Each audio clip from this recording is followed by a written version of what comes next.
guys, Jeremy, National Fire Radio, Wildwood, New Jersey, a staple in the New Jersey Fire Services. It's the New Jersey Convention and Expo here in Wildwood.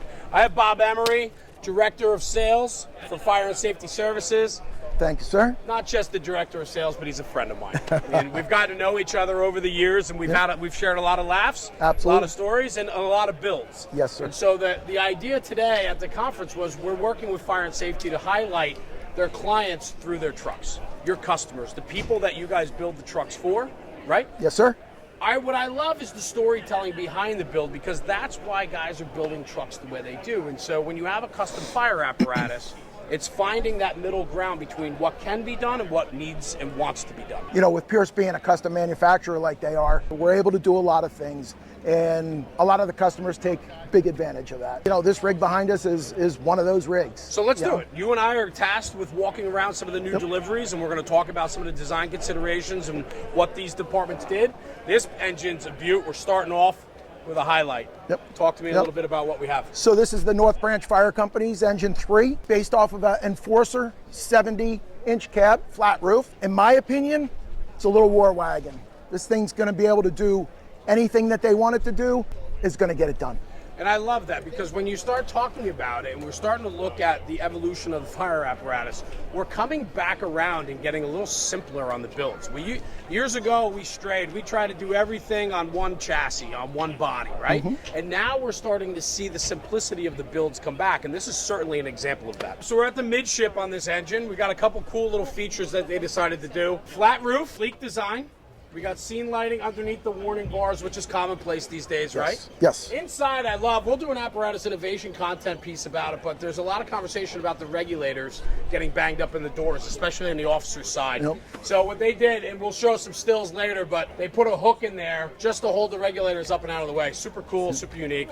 Talk to me a little bit about what they're doing here with the can storage. So what they did here was they put a recessed floor in with a mount, so you can easily grab the water can out. Easy access for the firefighter coming out. All right, let's talk about the pump module here. What do we have going on here with the crosslays? So just standard Pierce pump module, triple crosslays here. One of the neat things is with this cover, it's got a seatbelt hook on top, pull it, and down it goes. Something I like about what you talked about is the seatbelt system, right? You call this a reduced height for the crosslays, and you're finding a lot of times now that the crosslays, we're going 3 wide, right? So typically 2 3/4, and then maybe a 2.5 or a dead lay for a 3-inch supply. What I love about the seatbelt style, one pull, falls down, it's out of your way. But then the beautiful thing about the reduced height on the crosslay is from the ground, I can pull this off shoulder load. There's no need anymore to climb up, get up top. Fire and Safety through Pierce can offer that option on a reduced profile on your crosslay, which is a really nice setup. Bob, talk to me a little bit about the tray here for the high-rise packs. It's a standard tray. You can get a raised floor on it where they can store the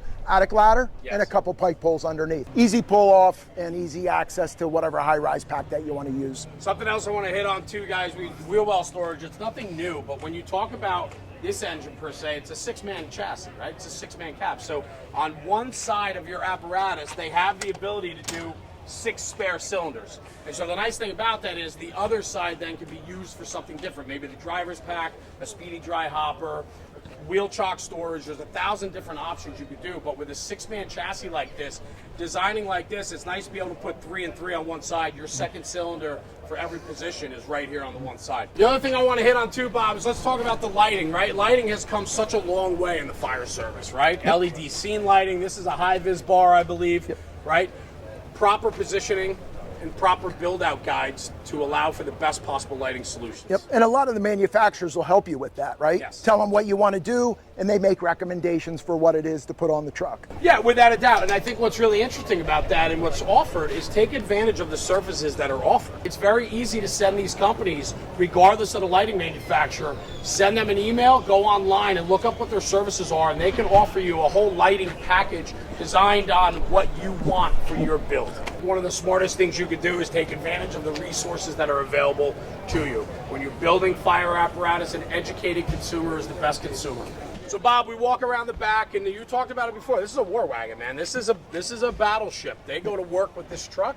It's designed for firefighting. At the back step, everybody loves the back step, right? Because it really puts a perspective of how that department operates, what they do, and so on. So break it down for me a little bit here, some of the considerations they did. And obviously the department's put quite a few discharges off the rear. Like Jeremy said, the work's happening back here, right? We got 2 3/4 inch inboard, and we got 2.5 outboard. It's ready, it's connected, we're going. They're pulling whatever it is they need. Yes, they have cross lays, and that's probably their daily pull, but this stuff back here is going to be, I would say, job specific depending on what's going on. Yeah, and I love looking at the customization of fire apparatus because it really paints a picture about how that department operates. And so especially this, and Bob, something I want to touch on too so we don't forget, this is a 1,000-gallon tank on a single axle engine. So 1,000-gallon tank, hose bed's this low. Think about the consideration and how you can build, and think about the parameters in which you need to build around. I mean, listen, it's 1,000 gallons, it's this low, it's got to go somewhere, right? So there's a big block up in front of the hose bed. So looking at trade-offs then, you have to figure out what are the more important things that you need so that if you have to trade off and make some considerations, you're educated enough to do that. Lastly, what I want to mention back here too is just kind of the storage. They went with slam doors instead of roll-ups. Remember, when you go slam doors, the trade-off is this. As you open the doors, they're out to the side. A roll-up, you're going to lose some of this compartment space. So to maximize space, they went with slam doors back here to get more functionality out of the top shelf. We walked around. We're now on the chauffeur's side or on the driver's side of the engine, right? Some considerations they did here when they upfitted the apparatus. Obviously, they're getting involved in a couple of different disciplines, right? It's probably a volunteer department, probably during the daytime. They're maximizing their efficiency by being able to do a simple set of stabilization. Probably have a small spreader or cutter on here to start. Actually, I see it right back here. So they can start for that smaller extrication job, that door pop, a simple hit, something like that, right? What's interesting about it is this drop down. This is, again, customization. This protects the integrity of the apparatus. It's a little afterthought. Bob, something else we could talk about here too is that speedy dry hopper. 50-pound speedy dry hopper, fills from the top, deploys from the bottom. You know, people are like, hey, you could just use a spackle bucket, you could do this, you could do that. Of course you can. But there's opportunity here because if you remember the conversation we had on the other side, when you're looking at putting 6 cylinders on one side, it frees up these areas for other opportunities. All right, Bob, so we're back at the pump panel here where everything happens on the engine company, right? Talk to me about some of the considerations that they put forth here. As a chauffeur, this is where the magic happens, right? Everybody who's on the end of the knob is depending on the guy that's operating this piece of apparatus here. Again, we talked about on the other side, low crosslay, all push-pull valves. We have an FRC pump boss here, all 0 to 400 gauges. 6-inch gauges for your main inlet and discharge, and then individual gauges for each individual discharge. The other thing is, it's got a Trident intake relief valve, Trident primer, air primer for the pump. I love it. As it's getting more streamlined behind the panel, you're allowed to do more with it. You look at how clean this is, 2 things stand out to me. One, the labeling on the lines is important, right? Because it's their lingo, it's how they operate, and they designed it for themselves. I love that because this engine was designed, built around how they operate. And that is what I love when you look at custom fire apparatus. You can build it to your needs and wants. The other thing they offer too, which I love, is up top on the officer's side, they have a booster line, which are becoming much more popular again in the fire service for nuisance fires, things like that. Great little option to have if you have room for it.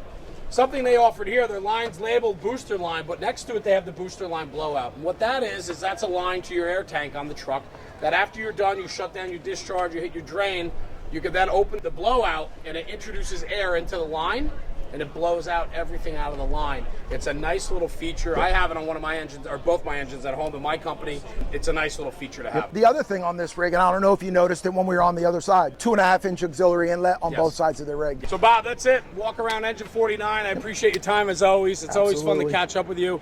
If people want to learn more information or find out more information on this truck, where can they reach out? They can email us at sales@f-ss.com. Our phone number is 800-400-8017. Easy enough, guys. Thank you. For Bob Emery, and I'm Jeremy with National Fire Radio. We'll see you at the next one.